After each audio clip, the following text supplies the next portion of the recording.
Good afternoon dear friends. नमस्कार। आप सभी कैसे हैं? मुझे पूर्ण आशा है कि आप सभी डॉक्टर द्वारा दी गई इंस्ट्रक्शंस और गवर्नमेंट द्वारा दी गई गाइडलाइंस के अनुसार ही सब कुछ कर रहे होंगे। मैं OP Sharma, motivational speaker, real life coach, आप सबके सामने रूबरू हो रहा हूं ऋषि चैनल के माध्यम से। हमेशा की तरह एक बहुत ही इंपॉर्टेंट टॉपिक लिए हुए, जिसकी हमारी लाइफ में, सोसाइटी में, राज्य में और देश में इंपॉर्टेंस है। टॉपिक का नाम है role of character in our life. हमारी लाइफ में हमारे चरित्र का क्या रोल है? महापुरुषों ने इसके बारे में बहुत ही अच्छी तरह से लिखा है, जिसको हमेशा हमने याद रखना है। मैंने लिखा है, if health is lost, nothing is lost. If wealth is lost, nothing is lost. If health is lost, something is lost. If character is lost, everything is lost. अगर हमारा शरीर बीमारी के कारण, किसी चीज के कारण ठीक नहीं है, यह ठीक किया जा सकता है अच्छे डॉक्टरों से, अच्छे एडवाइस से इसको ठीक किया जा सकता है। अगर हमारी आर्थिक प्रॉब्लम्स खड़ी हो गई हैं, अगर हमारी आर्थिक समस्याएं खड़ी हो गई हैं और लगता है कि ठीक होने वाले नहीं हैं, ऐसी बात नहीं है। अगर सभी मिलकर कोशिश करेंगे तो हम इसके ऊपर भी काबू कर लेंगे, इसे भी सॉल्व कर लेंगे। पर उन्होंने लिखा है, if character is lost, everything is lost. अगर हमारे कैरेक्टर पर किसी भी कारण कोई भी प्रॉब्लम आ गई,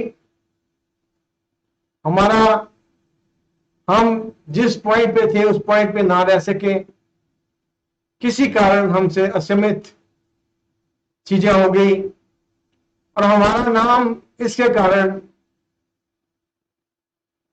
सुर्खियों में आ गया, तो हमें इसको पूरा करने के लिए हो सकता है सालों बीत जाए, लेकिन ये स्टैग्मा हमेशा के लिए हमारे ऊपर लगा रहे।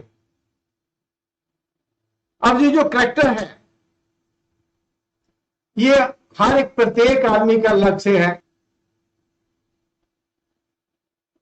हर एक अपनी सोच के अनुसार कैरेक्टर है, हर का आचरण वखरा वखरा है और उसका निजी है। निजी होने के बावजूद भी अगर हमारा कैरेक्टर या हमारा आचरण अच्छा नहीं है, तो इससे हमारी सोसाइटी, हमारा राज्य, हमारा देश अफेक्टेड हुए बिना नहीं रहेगा। सब पे इसका स्टिग्मा आएगा। तो हमने कोशिश करनी है कि आचरण की तरफ, अपने कैरेक्टर की तरफ ख्याल करना है, जिससे कि हमें कोई ऐसे स्टिग्मा ना लग जाए जिसका हमारे पास हल ना हो। मनुष्य की परख, अगर आपके पास कोई आता है या हम किसी के पास जाते हैं, तो जो इसकी परख है जो एनालाइज करेगा, जिसके पास वो आएगा, जो एनालाइज करेगा उसके कैरेक्टर के अनुसार ही करेगा। ये किस तरह का इंसान है, इसकी सोच कैसी है, इसका रिकॉर्ड कैसा है। नोट अब हम कैसे कह देते हैं कि पैसा हो तो सब ठीक है, लेकिन ऐसी बात नहीं है। कैरेक्टर की जगह कोई चीज नहीं ले सकती। अब सचित्रता, अच्छा कैरेक्टर, धर्म, नीति, तीनों का आपस में बड़ा गहरा संबंध है।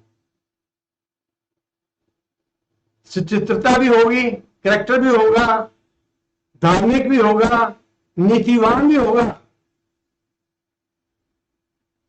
तो कोई मुकाबला नहीं, ये लाजवाब होगा।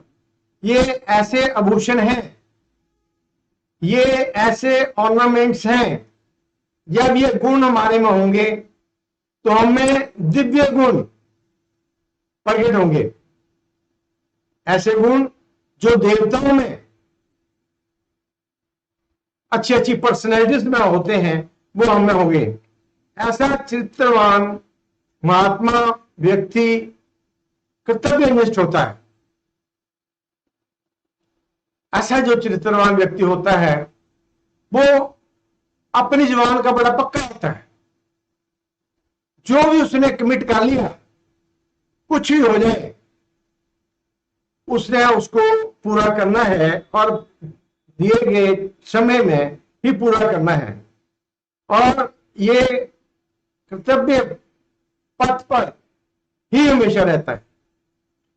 अब श्रीमद् भागवत गीता में बताया गया है कि अपने अधिकारों की परख करके कर्तव्य का पालन करने से चरित्र सुंदर होता है। पहले ये देखना है कि मेरे अधिकार क्या हैं। अधिकारों के अनुसार अगर कोई कर्तव्य का पालन करता है तो उसका चरित्र जो है सुंदर होता है। कर्तव्यों से बेमुख होने से चरित्र को हानि होती है। जब वह अपनी ड्यूटीज को फॉलो नहीं करता तो इस कंडीशन में जो उसका चरित्र है उसकी हानि होती है, उसकी तरफ नेगेटिव जाता है। सबसे प्रमुख इंद्रियों का संयम, अगर सबसे प्रमुख है तो वो जो हमारी इंद्रिय हैं उनका संयम चरित्र निर्माण में सबसे ज्यादा फायदा पहुंचाता है। अब जब हम संयम से कोई भी काम करते हैं तो वह सही होगा, इज्जत वाला होगा। पर जब हम असंयम, जब हमारा इंद्रियों पर कोई कंट्रोल नहीं रहेगा, कोई भी हम काम करेंगे तो वो अनिष्टकारी कर्म ही होते हैं और इससे चरित्र का पतन होता है। गीता के 3 अध्याय में भगवान श्री कृष्ण ने कामना रहित होकर कर्म करने की प्रेरणा दी है। कामना रखकर किया गया कोई भी कर्म हमें इसके फल से नहीं बचा सकता। अगर हमने अच्छा कर्म किया है तो हमको उसका अच्छा फल भोगने के लिए आना पड़ेगा, और बुरा कर्म होगा तो उसी तरह से हमें भुगतने के लिए तैयार होना पड़ेगा। नरक और 84 तैयार ही होगा। तो प्राय हमारे जो कामना रख के हम काम करेंगे वो हमारे बंधन का कारण बन जाएगा। इससे हमें कोई नहीं छुड़ा सकता, ये हमें पूरा करना ही पड़ेगा। कोई और संपूर्ण नहीं कर सकता। जो काम किया है कह रहा है कि मैंने संपूर्ण कर लिया है, पर कोई भी कारण किसी से संपूर्ण नहीं हो सकता। तो उसका जो बंधन का बोझ उसके ऊपर हमेशा रहता है।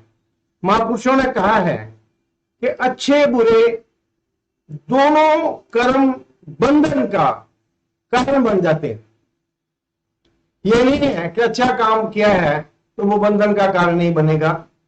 उसके लिए हमें सेठ साहूकार बन के हम आ सकते हैं, तरक्की करके आ सकते हैं, लेकिन अगर वो अच्छा काम नहीं है तो वो भी बंधन का कारण बनेगा, उसमें भी हमें वो जो है ना भुगतना पड़ेगा, अगला जन्म जो हमें लेना पड़ेगा।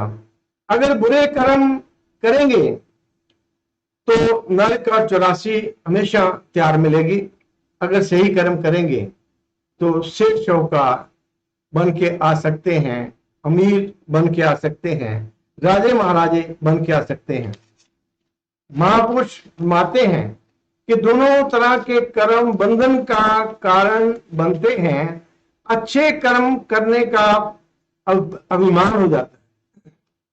जब हम अच्छे काम करते हैं, दान देते हैं, पुण्य दान करते हैं, किसी का फायदा कर देते हैं, कुछ कर देते हैं, सोसाइटी में कोई सारों को फायदे की चीजें लगवा देते हैं, इसका क्या कारण हो जाता है कि हमारे मन में अभिमान आ जाता है। देखो, मैंने ये काम किया, जब मैं की भावना आ गई तो उस कर्म का फल हमें भोगना ही पड़ना है। अब जो अशुभ कर्म का बंधन है, अगर शुभ कर्म किए हैं तो उनके करने से ग्लानि होती है, बंधन नहीं होता लेकिन उसके कारण ग्लानि होती है। अब ये ख्याल रखने वाली बात है कि अभिमानी व्यक्ति किसी का सत्कार नहीं कर सकता।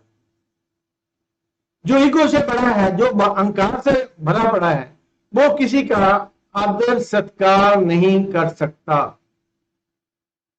वह ऐसे कार्य करने लगता है, उसके चरित्र पतन का कारण बन जाते हैं।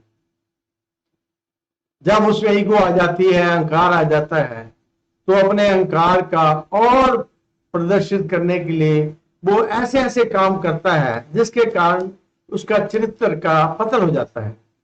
चरित्रहीन व्यक्ति की तुलना पशु के साथ की गई है।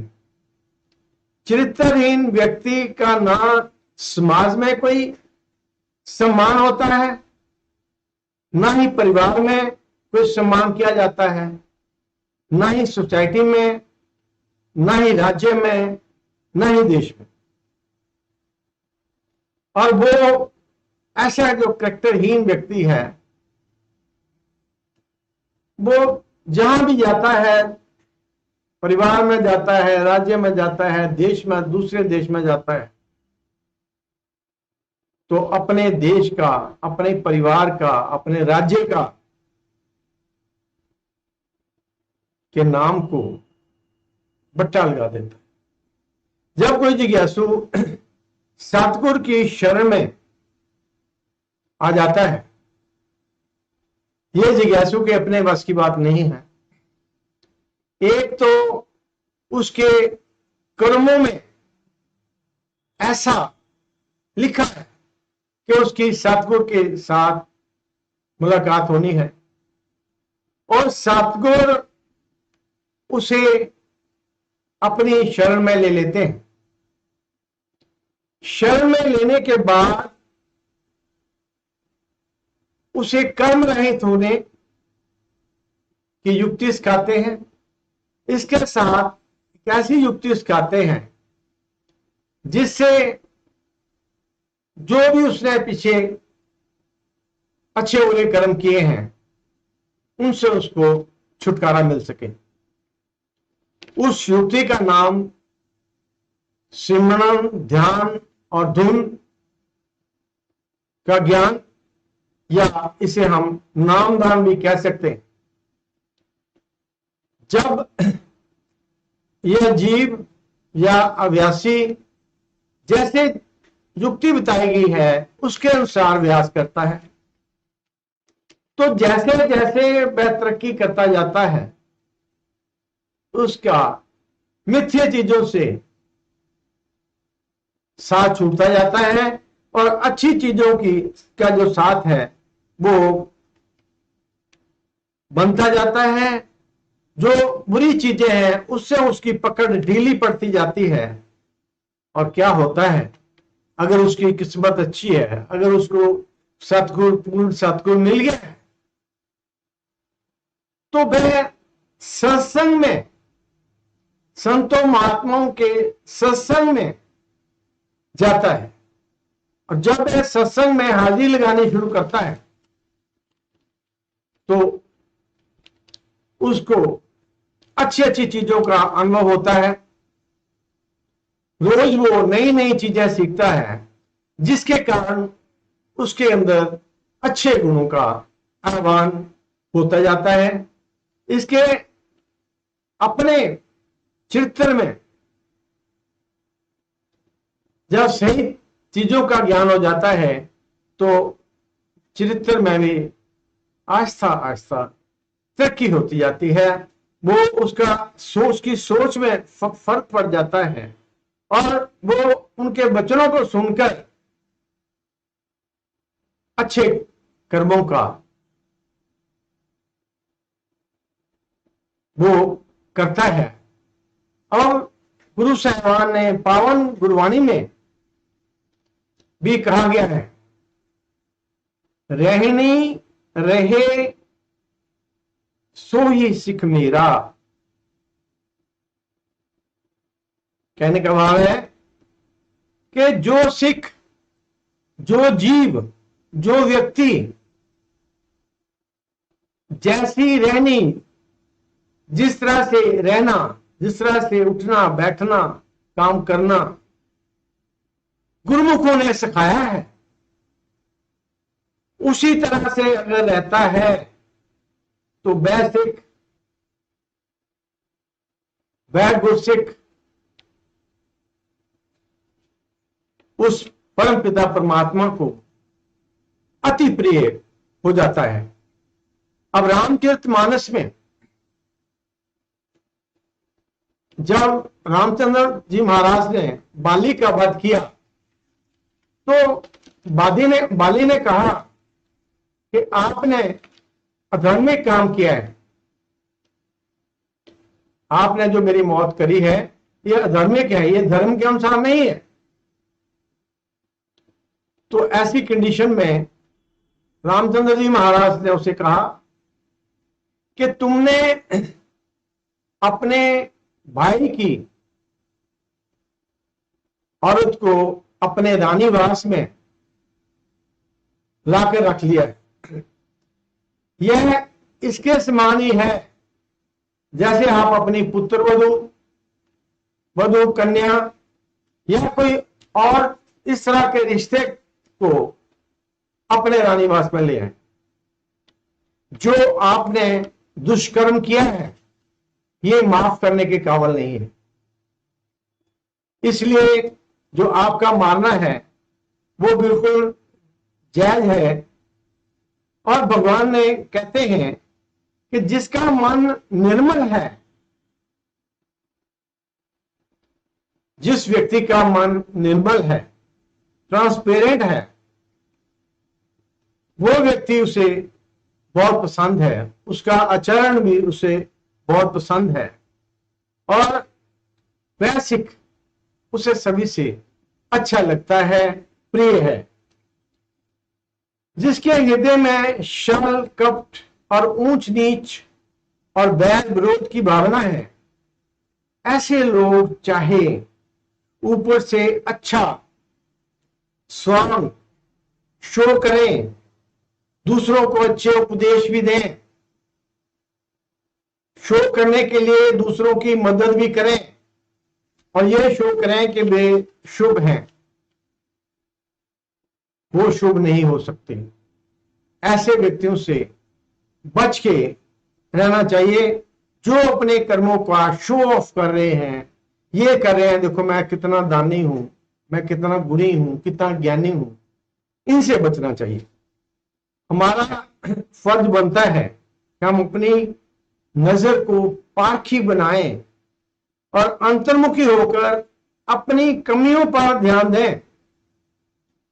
जो हमारे अंदर कमियां हैं उन पर ध्यान दें। सच्चे मन से अपनी गलतियां अपने मन से सुधारने की कोशिश करें, जिससे हमारा मन पूरी तरह से निर्मल हो सके और हम उस परम पिता परमात्मा के प्यारों की लिस्ट में आ सके। चरित्र निर्माण के लिए सभी स्वतंत्र, समर्थ, योग्य और अधिकारी हैं। यदि हम सतगुरु को आगे समर्पित कर देते हैं और उनके द्वारा बताई गई विधि के अनुसार अभ्यास करते हैं तो हमारी जिंदगी का जो मकसद है वो पूरा हो जाता है। हमारे में दिव्य गुणों की सुगंध तक आनी चालू हो जाती है। अब हर मनुष्य के अंदर गुणों के खजाने हैं। सभी माता पिता को चाहिए कि अपने बच्चों को पढ़ाई के साथ, पैसे के साथ, सुविधाओं के साथ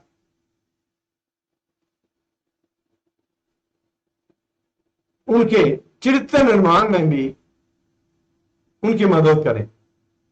पर यह बड़े दुख की बात है कि वे अपने बच्चों को जितने पैसे चाहें दे सकते हैं, जितनी अच्छी किताबें चाहें दे सकते हैं, जितनी अच्छी सुविधाएं देना चाहें दे सकते हैं, जो भी मांगे वो दे सकते हैं, पर उनके लिए, अपने बच्चों के लिए समय नहीं है जिसमें वे अपना उदाहरण पेश करके वो उनमें संस्कार पैदा कर सके। ये उनके पास नहीं है। ये सभी की बात नहीं है। बहुत से ऐसे भी हैं जो अपने बच्चों को पूरा समय देते हैं और उन्हें संस्कारी बनाने की कोशिश करते हैं। ऐसे जो पेरेंट्स हैं वो भाग्यशाली हैं। हमें उनको फॉलो करना चाहिए। आगे है, जब बच्चे सत्संग में जाते हैं, अच्छी जगह पे जाते हैं या पेरेंट्स से अच्छा विचार सीखते हैं तो जो निम्रता है, निम्रता की जो भावना है जो डिफिकल्ट होती है वो खेलते खेलते ही सीख जाते हैं। तो हमें भी चाहिए कि बाकी चीजों के साथ बच्चों को हर तरह की फैसिलिटीज देने के साथ साथ जो इस वक्त का, जो इस समय का क्रेज है, बच्चों के चरित्र निर्माण की तरफ भी ध्यान देना चाहिए। क्योंकि चरित्र ही एक ऐसी चीज है, अगर ये ठीक तरह से डेवलप है, संस्कार हैं, तो हम, हमारे सोर्स ऑफ इनकम चाहे कम भी हो, हम खुश रह सकते हैं। धन्यवाद।